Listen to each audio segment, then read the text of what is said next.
అండి acute అపెండిసైటిస్కి treatment ఏంటి? Laparoscopic appendectomy అంటే ఏంటి?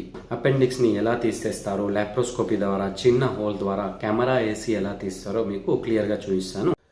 సో అపెండిక్స్ని ఎలా తీసేస్తాం సర్జరీ చేసి? మీరు చూడండి, ఈ రౌండ్గా ఉన్నది ఇది అపెండిక్స్ చివరన.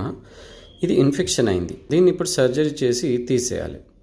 అంటే ఫస్ట్ దీంట్లోకి ఒక క్యానులా అని ఉంటుంది, పోర్ట్ అంటాము. ఈ పోర్ట్ని ఇన్సర్ట్ చేస్తాం ఇలా. ఇది కెమెరా కొరకు అనమాట.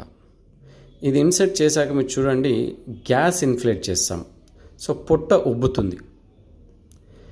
సో పొట్ట ఉబ్బిన తర్వాత ఇప్పుడు దీంట్లో కెమెరా పంపిస్తాం. సో దట్ లోపల ఉన్నది మేము క్లియర్గా చూస్తాం అన్నమాట. ఇలా అపెండిక్స్ క్లియర్గా కనబడుతుంది. ఇప్పుడు ఇంకో 2 పోర్ట్స్ ఇన్సర్ట్ చేస్తాము. ఈ 2 పోర్ట్స్ నుంచి 2 ఇన్స్ట్రుమెంట్స్ని పంపించి ఇలా అపెండిక్స్ని పట్టుకొని డిసెక్షన్ చేసి ఇలా నాట్స్ వేస్తాం. నాట్స్ చేసి ఇలా కట్ చేస్తాం. ఇది అపెండిక్స్ని ఒక పోర్ట్ నుంచి బయటకు తీసేసి కుట్లు వేసేస్తాం. సో ఇలా 2 or 3 హోల్స్లో నుంచి అపెండిక్స్ని తీసేస్తాము. అపెండెక్టమీ సర్జరీ అంటాము, లాప్రోస్కోపిక్.